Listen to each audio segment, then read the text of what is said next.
கொடுமையான வறுமையால தன்னையும் தன் மக்களையும் பறிகொடுத்து தெய்வமாக இருக்கும் நல்ல தங்காள் வரலாறுகளை பார்க்கலாம் வாங்க. விருதுநகர் மாவட்டத்துல வத்ராயிருப்பு பக்கத்துல அர்ஜுனாபுரம் அப்படின்ற ஒரு அழகான கிராமம் இருக்கு. அந்த கிராமத்துல எந்த பக்கம் பார்த்தாலும் ரொம்ப செழிப்பாக பச்சை பசேல் என்று பசுமையாவே இருந்துட்டு வருது.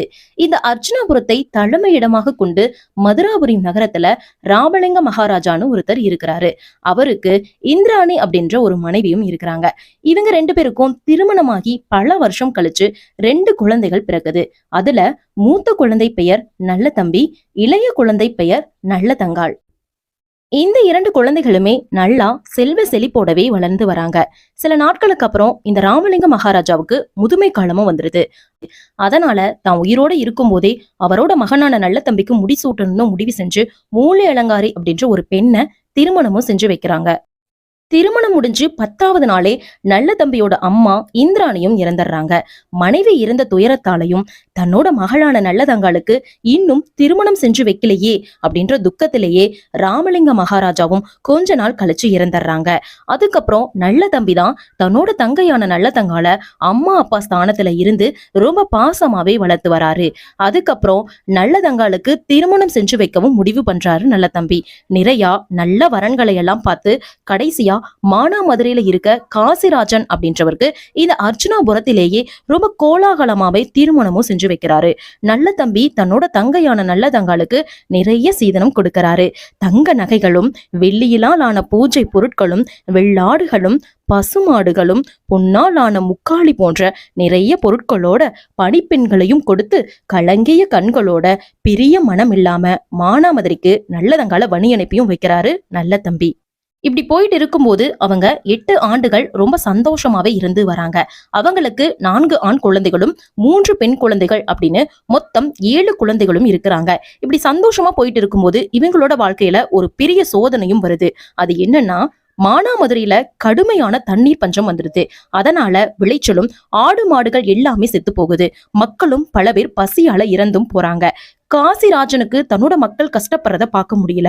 உடனே தன்னோட மக்கள் அண்டை நாடுகளுக்கு செல்வதற்கு ஏற்பாடு செய்யறதோட மட்டும் இல்லாம தங்கிட்ட இருக்க பொண்ணையும் பொருளையும் கொடுத்து உதவியும் செய்யறாரு. தினமும் தன்னோட மக்கள் எல்லாருக்குமே உணவு கிடைச்சதா அப்படின்னு தெரிஞ்சுட்டுதான் அவரும் சாப்பிடவும் ஆரம்பிக்கிறாரு. கொஞ்ச நாட்களிலேயே தானிய கடன்களை இருக்க எல்லா பொருட்களுமே தீந்தும் போயிருது. உடனே காசிராஜன் தன்னோட மந்திரி முதற்கொண்டு எல்லா மக்களையுமே அடுத்த நாட்டிற்கு அனுப்பியும் வைக்கிறாரு. காசிராஜனுடைய மனைவி நல்லதங்காலும் அவனுடைய 7 குழந்தைகளுமே பசியால அழுது துடிக்கிறாங்க. தன்னோட குழந்தைகள் பசியால அழுகிறத பார்த்த நல்லதங்கால் தன்னோட அண்ணன் வீட்டுக்கு போனா குழந்தைகளுக்கு உணவாவது கிடைக்கும்னு யோசிச்சு அவளோட விருப்பத்தை காசிராஜன் கிட்ட சொல்றா. அவனும், நான் இந்த நாட்டிற்கு அரசன், எந்த நிலை வந்தாலும் நான் இந்த இடத்தை விட்டு வரக்கூடாது, அதனால நீ வேணா போயிட்டு வா அப்படின்னு அனுப்பியும் வைக்கிறாரு நல்ல தம்பி. நல்லதங்காலும் தன்னோட குழந்தைகளுக்கு எப்படியும் இனி நல்ல உணவு கிடைச்சிரும் அப்படின்ற சந்தோஷத்திலேயே அவங்களோட குழந்தைய அழைச்சிட்டு காடு மேடு எல்லாம் கடந்து நடந்தே போறாங்க. போற வழியில நல்லதங்காலுக்கு வழி தெரியாம பக்கத்துல இருக்கிற மரத்தடியில உட்கார்ந்துக்கிறாங்க. அப்போ அந்த குழந்தைகள், அம்மா பசிக்குது, அம்மா பசிக்குது அப்படின்னு பயங்கரமா அழறாங்க. நல்லதங்காலும் தன் குழந்தைகள் அழுகிறத பார்த்துட்டு பயங்கரமா அழறா. அந்த சமயத்துல நல்ல தம்பி அந்த இடத்துக்கு ஒரு புலிய வேட்டையாடுற வேலையா வேடர் குல வேடத்துல வராரு. பக்கத்துல ஏதோ அழுகிற சத்தம் கேக்குதுன்னு வந்து பார்க்கும்போதுதான் தெரியுது நல்ல தங்காலும் அவளோட குழந்தைகளும் தான் அழுதுட்டு இருக்கிறத பார்த்து பதறியும் போறாரு. உடனே நல்ல தங்காள் அவங்க அண்ணன் கிட்ட நடந்த விஷயத்தை எல்லாம் சொல்றா. அதுக்கு நல்ல தம்பியும், கவலைப்படாத தங்கச்சி, எனக்கு வந்த வேலை இன்னும் முடியல, இன்னும் 2 நாட்கள் ஆகும். இப்போதைக்கு நீ அரண்மனைக்கு குழந்தைகளை கூட்டிட்டு போ, உங்க அண்ணி உனக்கு வேணுங்கிறது எல்லாம் தருவா அப்படின்னு சொல்லி தன்னோட ஆட்களை கூட்டிட்டு போக சொல்லி வழி அனுப்பியும் வைக்கிறாரு நல்ல தம்பி. இன்னொரு பக்கம் மூலி அலங்காரிக்கு செந்திலாதிபதி அப்படின்ற ஒரு தம்பியும் இருக்கிறாரு. இவளோட தம்பி என்ன பண்றான் அப்படின்னா, நல்லதங்காலும் அவளோட குழந்தைகளும் அரண்மனைக்கு வந்துட்டு இருக்கிற செய்திய அவங்க வரத்துக்கு முன்னாடியே மூலி அலங்காரி கிட்ட போய் சொல்லியும் வச்சிடறான். இதை கேட்டதும் மூலி அலங்காரிக்கு பயங்கரமா கோபமும் வருது.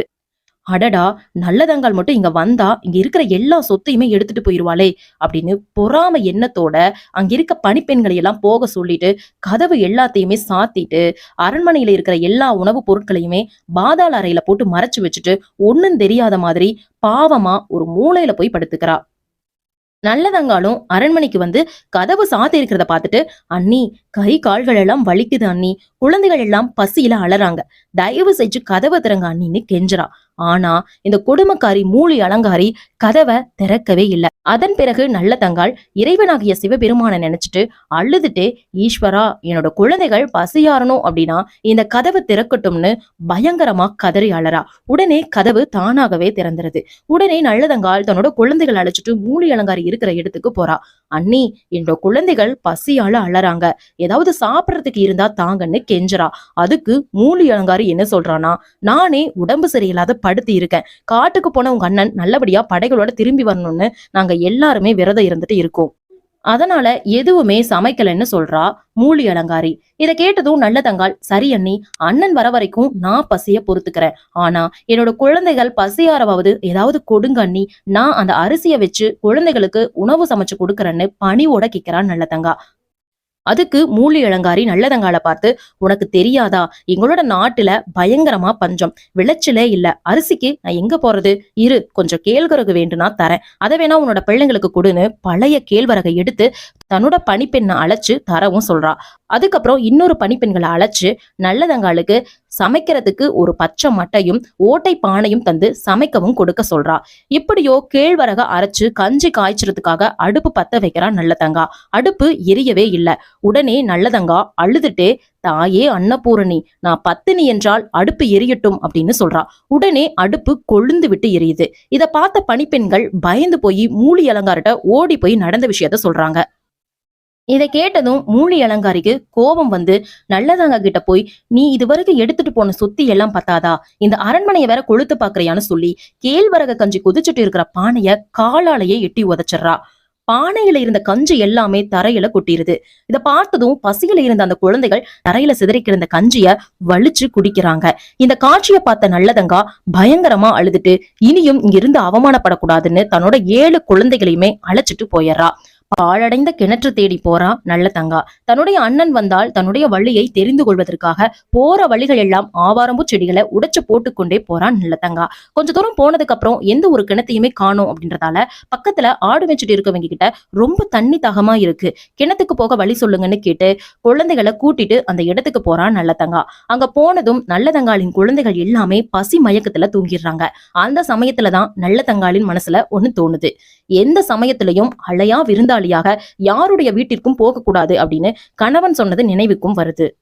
நல்லதங்காளின் குழந்தைகள் கிணற்றாங்கரையில நல்லா தூங்கிட்டு இருக்கிறாங்க. தன்னுடைய குழந்தைகள் தூங்கி முழிச்சுட்டா அவங்கள கிணத்துல தூக்கி போறதுக்கு மனசே வராது. அதனால இதுதான் சரியான சமயம்னு நினைச்சு நல்லதங்கா தன்னுடைய தாலிய கலற்றி தன்னுடைய கணவனோ அல்லது அண்ணனோ தன்னை தேடிக்கிட்டு வந்தா அவங்க கண்ணுல படட்டும்னு நினைச்சு கிணத்து மேட்டுல வைக்கிறா நல்லதங்கா. உடனே கிணத்த 3 தடவை சுத்தி வந்து ஒவ்வொரு குழந்தைகளாக தூக்கி கிணத்துலயும் போடுறா. இந்த சத்தம் கேட்டு நல்லதங்களோட மூத்த மகன் முழிச்சுக்கிறான். அந்த குழந்தை அவகிட்ட இருந்து தப்பி ஓட முயற்சி செய்து அவள் நல்லதங்கா கிட்ட, என்ன மட்டுமாச்சு தப்பி போக விடுங்கம்மா, நம்முடைய வம்சத்தின் பேர் சொல்ல நான் மட்டுமாவது இருக்கிறேன் என்று கூறி கதறி அழுகிறான்.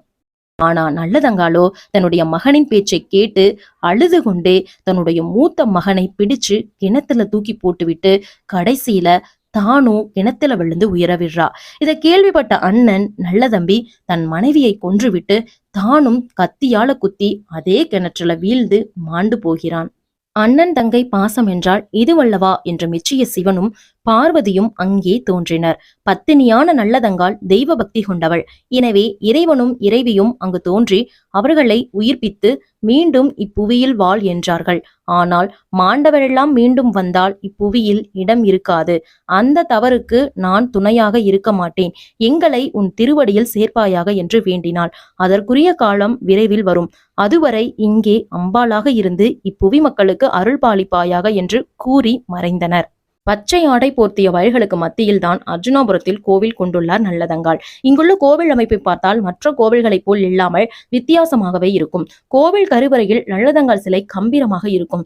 7 குழந்தைகளின் சிலையும் ஒரே கல்லில் செதுக்கப்பட்டு தனியே இன்னொரு சன்னதியாக இருக்கும். இங்கு நல்லதங்காளுக்கும் நல்லதம்பிக்கும் 2 கோவில்கள் கட்டப்பட்டு மக்கள் வழிபட்டு வருகிறார்கள். இந்த கோவிலுக்கு சற்று தொலைவில் தான் ஒரு பாழடைந்த கிணறு சிதைந்து போய் உள்ளது. இங்கு ஒவ்வொரு ஆண்டும் ஆனி மாதம் பொங்கல் திருவிழா சிறப்பாக கொண்டாடப்படுகிறது. அது மட்டும் இல்லாமல் ஒவ்வொரு வருடமும் ஆனி மாதமும் பொங்கல் விழாவின் போது நல்லதங்காலின் உறவினர் வழித்தோன்றலில் வந்தவர்கள் மானாமதுரையிலிருந்து வந்து விழாவில் கலந்து கொள்கிறார்கள். இந்த திருவிழா 4 நாட்கள் நடக்கிறது. அதன் பிறகு மாதந்தோறும் பௌர்ணமி பூஜையும் சிறப்பாக நடக்கிறது. அவர்கள் வாழ்ந்த அரண்மனையின் எஞ்சிய இடிபாடுகள், தற்கொலை செய்து கொண்ட கிணறு போன்றவை இன்றும் வத்ராயிருப்பில் இன்றும் உள்ளது. நல்லதோர் தெய்வமாவார் என்ற ஆன்மீக தத்துவத்தின் அடிப்படையில் தான் நல்லதங்காலும் நல்ல தம்பியும் வாழ்ந்த அரண்மனை கோவிலாகவே போற்றப்படுகிறது. இதுவரை கல் நெஞ்சமே கரையும் நல்லதங்காளின் உண்மை கதையை கேட்டதுக்கு நன்றி. இந்த வீடியோ உங்களுக்கு பிடிச்சிருந்தா கண்டிப்பா இந்த வீடியோக்கு லைக் அண்ட் சப்ஸ்கிரைப் பண்ணுங்க. நன்றி.